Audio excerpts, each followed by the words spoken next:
Hello everyone and welcome back to another video on the channel. Today we've actually reached the end of the year. It is December 31st of 2022, which is kind of insane because I've seen over 100 movies this calendar year, which has been my goal for years actually. And so I finally hit it. I have 20 movies on this list that I want to talk about, the 20 films that really connected with me. And so if there's something that you have seen earlier this year that you absolutely love that's not on my list, I probably have seen it. I just didn't want to put it on my personal list. So comment down below your personal list. Tell me what you loved about my list, what you didn't love about my list, and if there's a film that you haven't seen that does make my list, I hope it makes you go ahead and check it out because I absolutely love all 20 of these films. And so one more side note before we get into my honorable mentions and my actual list itself is I actually did catch COVID. I'm at the tail end of the illness right now. I feel good enough to make this video, which I'm very happy that I can get this video out on time, but if I sound a little weird, that is why. So without further ado, let's talk about a couple of my honorable mentions for this year, which some that I really wanted to be on the list that just couldn't quite make it was On the Count of Three. I love that from Sundance. Top Gun Maverick was another great one. The Woman King was awesome. Triangle of Sadness, I actually caught it while I was sick the past few days, and I really did love it. And along with Resurrection, a movie that I really wanted on my list because of Rebecca Hall's amazing monologue, but didn't quite cut it. So what is my number 20? It is going to be Robert Eggers' The Northman. I absolutely loved this film when it first came out earlier this year, and it kind of slowly fell down the list as the year kept on going on, but I rewatched it earlier this month and I fell in love with it all over again. This is one of my favorite Robert Eggers movies. It's very intense. I love the acting in it. I think that Nicole Kidman is just insane in this film in her small role, and just everything about the Norse mythology and how it weaves into this story, and the whole thing with Anya Taylor-Joy and this revenge tale that Alexander Skarsgård goes throughout this film is just, it's so good. At number 19 is actually one of the biggest surprises of the year for me, and that is Prey. I actually don't really like the Predator movies too much because I never grew up with them. I actually watched them for the first time this year, and watching Prey, I absolutely loved it. I actually think it's better than the original for me. Even though it is a close fight, I just love the main character in this film. I think this is the only lead protagonist in a Predator film that you can really attach yourself to. And the dog, of course, was great. And the Predator and the kills and that scene in the forest is just one of the best action scenes, and just bloody, just gory, just amazing scenes this year. I absolutely love this film. So at number 18 is going to be, of course, a Marvel movie. I know, it is Black Panther, Wakanda Forever. But this film, I just really did love how Ryan Coogler just put his pain and his loss into this film, and you can really feel it, and it brings the audience into that pain because, of course, we didn't know him. We knew him as a hero on the big screen, but we didn't have that personal connection with him, and this film gives just a slight little window, a glimpse into that pain that Ryan Coogler had, that the cast had, that the crew had, of losing such a great friend and a coworker in this film, and just the entire grief process that this film puts you through, and just the overall experience, and the introduction to Talokan and to Namor. I loved all of that stuff. I think this film really does work. It is almost as good as the first film. I love the first film, but this film just, it did what it could with what it had, and just, it was a great experience. At number 17 is a film that I don't think a lot of people saw, and that is She Said. And I think people didn't see this film because of the subject matter, because we all know the story of Harvey Weinstein. We all know how he was brought down, but that's not necessarily what this film is about. It's about the journalist and the women who came forward, and how difficult that was, and how much of an impossible task that felt like for these women at that time that were just fighting for their lives to get this story out there, to have the truth be told. And you will never know how truly difficult it was for these people. And this movie, like I said, like with Black Panther Wakanda Forever, just gives you a window into that pain. It gives you a window into that experience, and it was absolutely crushing. And the relief that you get by the end of the film when they hit publish on that article, one of the best endings this year, one of the most powerful endings of the year. And the performances, so great in this movie. I really hope this movie doesn't get overlooked in award season. I have a feeling it will be, but it really was that good. At number 16 is going to be The Menu, a film that I really did love on first watch, but on second watch it doesn't hold up as well, but I can't discount that first watch of experiencing the twists and the turns and just the direction that this film goes in. It's just such an exciting and just unexpected experience watching this film for the first time, that it just really did capture me. I love the performances from Anya Taylor-Joy, from Ralph Fiennes. The direction was great, and the script, which is so inventive and so entertaining throughout the entire thing, and I just never quite knew the direction this film was going to go, and had one of the more satisfying endings of the year. At number 15, I'm going to put RRR. This is a film that I absolutely love for being just completely bonkers. This is a Bollywood film. It is a Hindi film that just, it is so insane, the lengths that this film goes to tell its story. It's basically every single genre you can think of. It's action, it's adventure, it's comedy, it's a buddy movie. It's also a dance movie. It's a musical, kind of. It's just an insane and bonkers action, war, drama, comedy, whatever you want to call it. It is so good at being all of those things, and it made me realize how boring American films can be, because this one is so explosive, and the friendship at the core of this film is so entertaining that you just can't keep your eyes off of it. At number 14 is a film that I actually moved up on this list as I was making this video, and that is The Banshees of Inisherin. This is a film that I only watched a couple weeks ago, but I cannot stop thinking about it. It was just such an experience that just entirely shocked me, because I didn't like the director's last film with Three Billboards Outside Ebbing, Missouri. I know that film is very highly beloved, but it wasn't my thing, so I wasn't excited for this film at all. And then I watched it, and the very simple premise of just these two best friends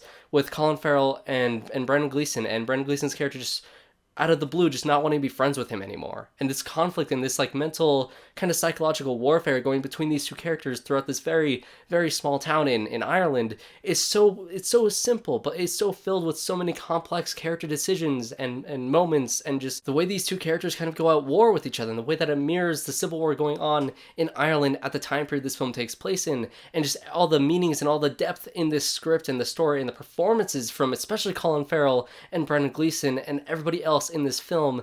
I fell in love with it, and I can't stop thinking about this film, and maybe this film will actually crawl up on this ranking list as time goes on, because I think of all the other films that I've watched this year, this one has just kind of stuck with me in a very weird way, where it was a complete surprise that I even liked this movie to begin with, because I wasn't a fan of the director's last film, and now I actually want to watch the other films that this director and these actors done together, like In Bruges, that's been on my watch list for a long time, but now I actually want to watch it because of this film. And so I love Banshees of Inisherin. If it ends up winning Best Picture, I would be happy with it. There's another movie on this list that I would prefer a little bit more to win Best Picture if it were to win, but this one is another great choice. If you have not seen it, I highly recommend it. It may not be for everybody, but oh wow, it was definitely for me. At number 13 is going to be Bodies, Bodies, Bodies. And this is a film that I think certain people absolutely hate, but I, for one, really, really did love this film. I think it's one of the funnier films of this year. I had a blast watching this film for the first time, just the twists and turns that it made, and the whodunits mystery of it all, and just the way that it ends and how it recontextualizes everything, and how much funnier this film is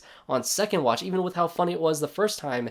I love the cast of this film. I think everybody does a great job portraying their characters, and how just ridiculous some of them are, and just Rachel Sennett in this movie has a great kind of monologue about her podcast that just, I was dying laughing watching it. And I think the rewatchability is the reason why this film is on this list, because it's very much a personal list of mine. This is very much a film that hit me very hard in the comedy area, that just, I was dying laughing the entire time, and every time I rewatch it, it's even funnier. I love this film. It's definitely a very personal pick of mine, and I get it if you hate this film, but I loved it. It's number 13. At number 12 is going to be Guillermo del Toro's Pinocchio, and this is a film that came out in a year with 3 other Pinocchio movies, and so of course this is going to be the best one. It's Guillermo del Toro. It's stop motion. The craftsmanship and the beauty in the stop motion animation medium that is used in this film is so perfect. I don't know how a Pinocchio movie has been made yet in this format, because it's only fitting, and because it is Guillermo del Toro, he's going to set it in a very, very great time period, with it being, leading up until World War II, seeing the fascism rise in Europe, and seeing how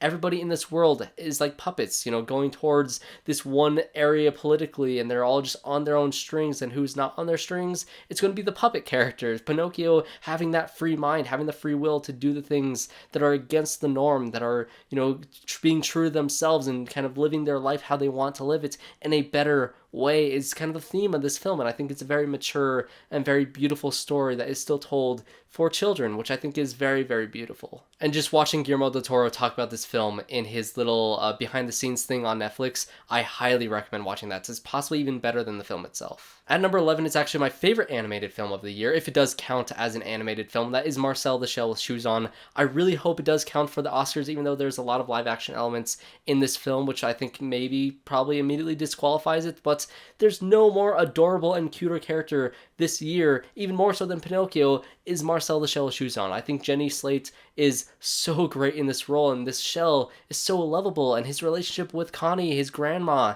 is even more relatable. It's even more lovable, and the things that this movie goes through, and the journey, and the emotions in it, and just the very lighthearted, fun nature of it. This is definitely the most friendly movie on my list, because I love the horror, I love the thrillers, I love the sci-fi, and just all the weird things that happens in films this year. This one's definitely the sweetest of the year. And so we've now reached the top 10 films of 2022 for me, and of course I'm going to put Rian Johnson's Glass Onion, A Knives Out Mystery on this list at number 10, because I love Knives Out, and the sequel to it, I was very, very excited for it. I love the ensemble of this film, I love the mystery, the twists and turns that it makes, and of course recontextualizing it on second watch is even better the second time for this film. I don't like it as much as Knives Out, but it's still a great return to this world, to these characters of Benoit Blanc. I love him so much. I love how he weaves himself through all these zany situations, and the comedy that you find and the relevance that you find of this film, especially with a certain someone buying Twitter and a certain other influencer being arrested very, very recently that I called Dave Bautista's character the Andrew Tates of this world, and I think that is even more true now with the real world stuff happening right now, which is just, it's even funnier now than it ever was. And so since this is my list every single year, I always have a cheat film on here, and so I'm going to have a cheat right here, because last year I had the Fear Street trilogy as one pick, and I also had Inside, Bo Burnham's comedy special, which isn't really a movie, but I counted it anyway as a film. But whatever, this year I'm going to have Pearl and X as number 9, because I can't separate them. They're great together. Yes, I can easily just push one off the list, or I'd have to push something else off the list to have both of them on here, or why not just merge them, because I think I love them equally as much as each other. I love this new world that Ty West and A24 have to play in this horror slasher realm. I absolutely love X. I love the 70s aesthetic, and I love Pearl, how it goes back to like the 20s, 30s, 40s type era. And I love the style that they capture with each of these very, very, very different films. It's how they flow into each other very well. If you haven't seen these films, I definitely recommend watching X first and then going back watching Pearl. But if you have already seen both of them, or if you've only seen X so far, I actually would recommend watching Pearl first and then X, and just kind of experiencing it in that order, because that's a great double feature you can do, is see how Pearl's character arc evolves over time. I absolutely love these films. At number 8 is going to be one of the earliest films that I saw this year, and that is Fresh. I absolutely loved this film when I watched it at Sundance early in January. It's actually the first of the festival that I watched this past year,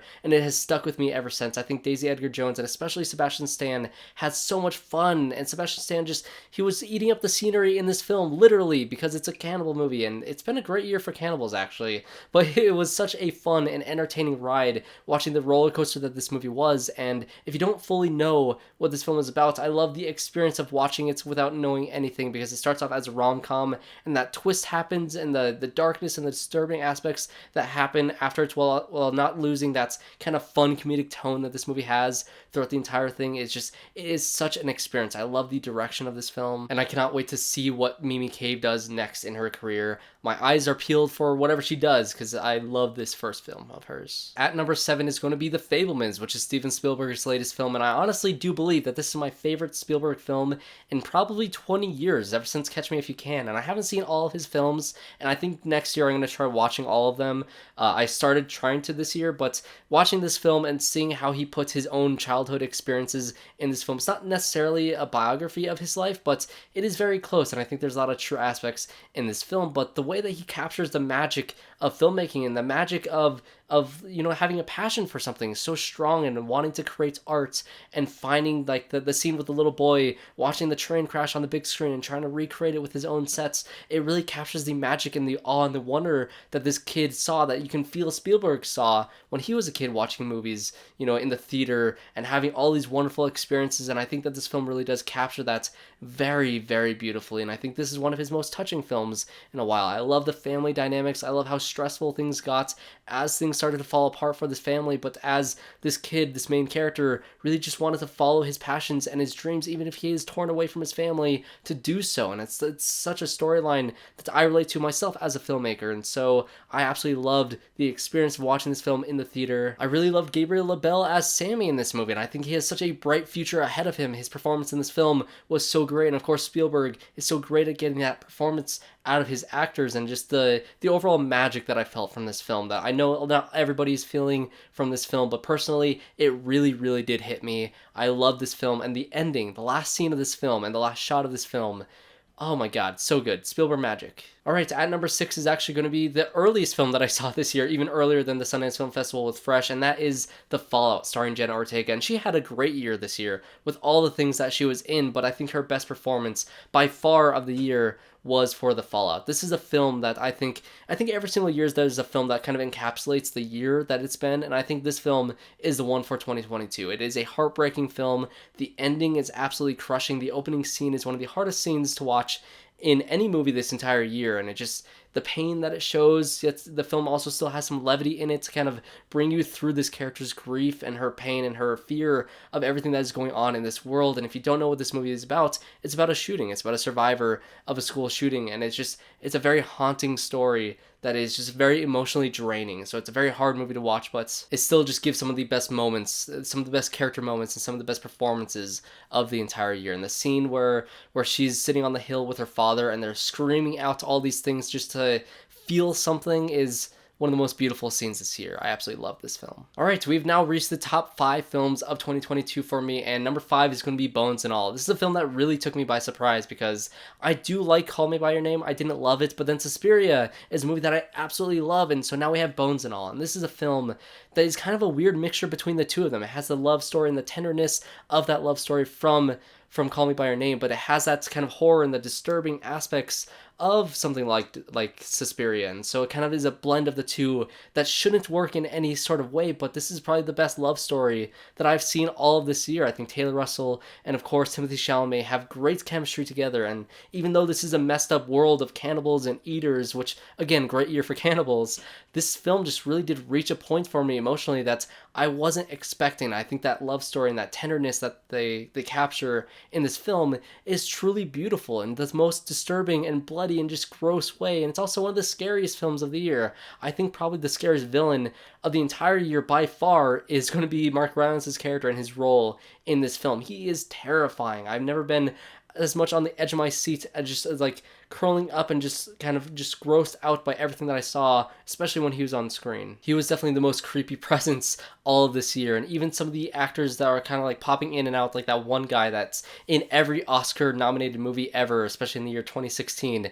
If you know what I'm talking about, you know what I'm talking about. He's also in this movie giving a very creepy performance. I love the performances. It's very beautifully shot. Luca Guadagnino does a great job directing this film, getting these performances out of these actors and just pulling all the emotion and this tenderness out of this film that you wouldn't expect from a movie about a love story between two cannibals. It is a very, very surprising movie that's definitely not for everybody, but it was right up my alley that I just wasn't expecting. At number 4 is going to be, of course, Jordan Peele's Nope. This is a film that was easily one of my most anticipated movies of this past year, and it blew me away. It blew out all expectations that I had for it, and actually got better over time. I wasn't sure if I like this better than Us. I definitely don't like it better than Get Out, but this is one of those movies that just has that fun adventure, kind of Spielberg feel of it. It's basically Jaws in the clouds. It has this adventure tone to it. This musical score by Michael Abels is so entertaining, especially during OJ's Run. If you've seen the movie, you know what OJ's Run is. It is one of the most energetic and just exciting scenes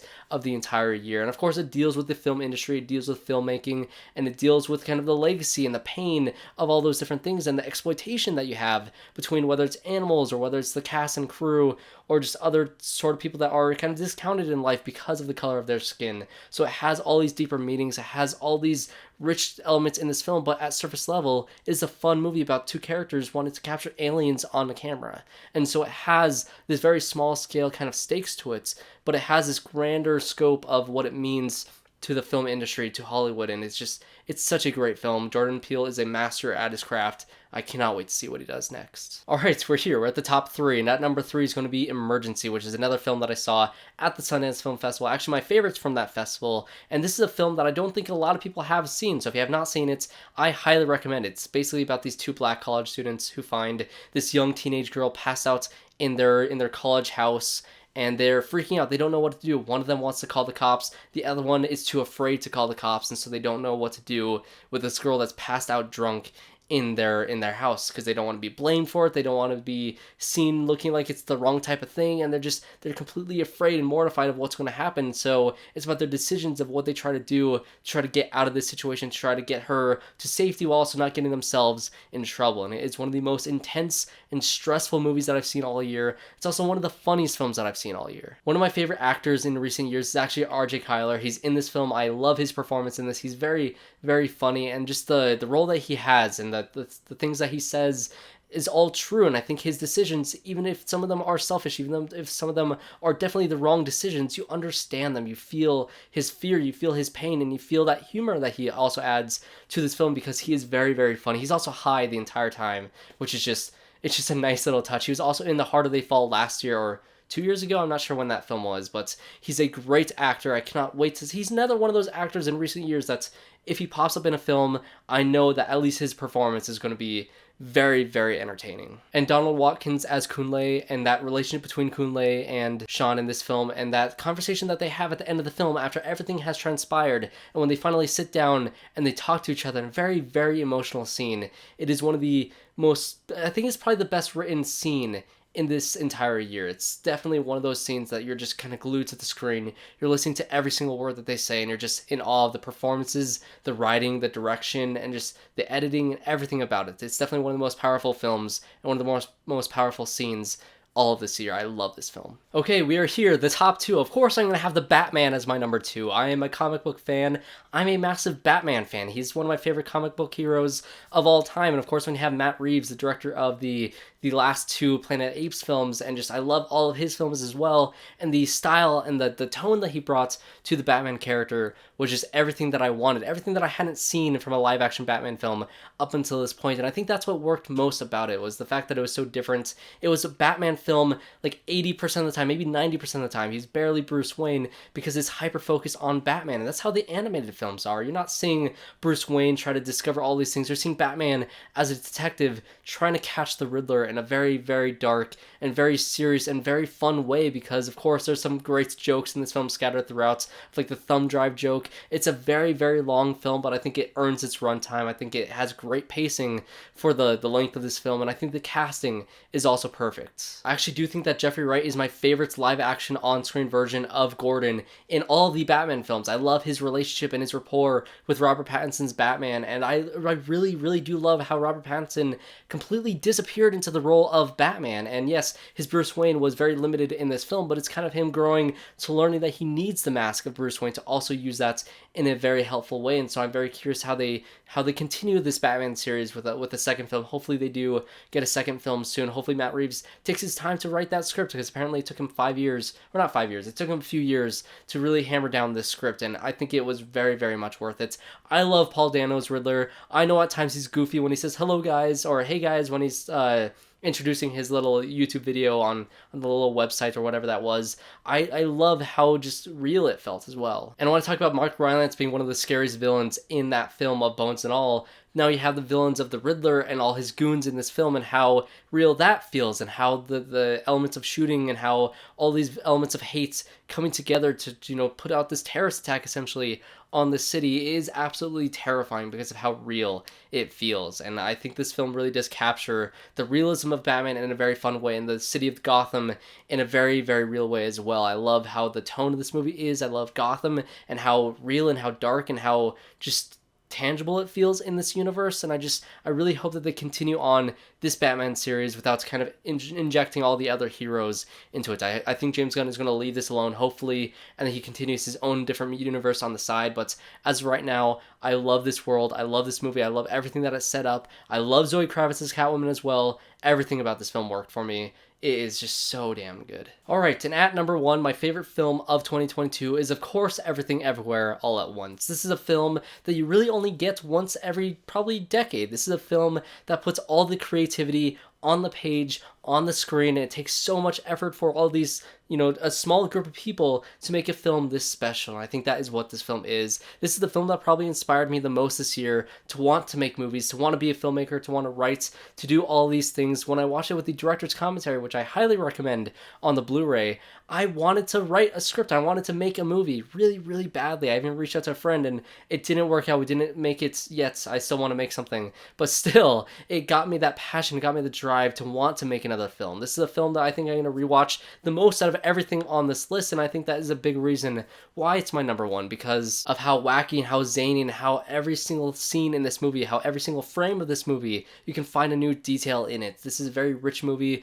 that has a lot of emotional impact as well. The multi-generation trauma that is explored in this film with this mother and this daughter, and just the pain that you experience of these characters and how it goes throughout this entire multiversal explosion of wackiness is so inventive. It's so creative, and yet at its core, it's just a very, very simple and beautiful story between a family trying to work together despite how dysfunctional they can be. And it has some of the most beautiful scenes in the movie. My wallpaper has been the Just Be a Rock scene ever since I watched this movie. It's definitely one of those films that I think that all of you guys have seen. If you haven't seen it, I hope it is for you. It is wacky, it is weird. The comedy doesn't always work for a lot of people, but it definitely worked for me. It is definitely A24's best movie in years. It's one of my favorite films of all time at this point. I absolutely love this film. I'm going to watch it for tomorrow. It's going to be the last film that I watch in 2022 because it deserves all the praise. It deserves all the rewatches, and it deserves all the Oscars. I really hope that it gets the awards recognition that it should get, not just visual effects or sound design or editing, although it's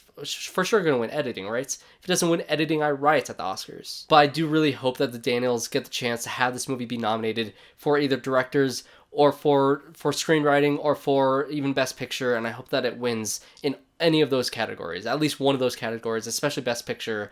I would be over the moon if this movie won Best Picture, because a movie this weird and this inspired and this low budget, with this kind of group giving all the effort and all the heart in the world to put out this weird and wacky and beautiful thing, if it wins Best Picture, it will just mean the world to me. So I really loved Everything Everywhere All at Once. I really loved all 20 of these films, or I guess 21 films that I talked about on this list. So I'm tired. I have COVID. I want to go to bed. So if you enjoyed this video, make sure you guys subscribe to the channel to see everything that I do next year. I will have a most anticipated movies of 2023 list come out probably in a week or so. I want to give myself some time to heal. So thanks everybody for watching this video. Thanks everybody for helping my channel reach monetization this year. I've reached over 1,100 subscribers. I'm very happy with all the things that my channel has done in this calendar year, and I cannot wait to do a whole other one for next year. So thanks everybody for watching this video. Comment down below your list of favorite films of 2022, and I hope to see you all in my next one.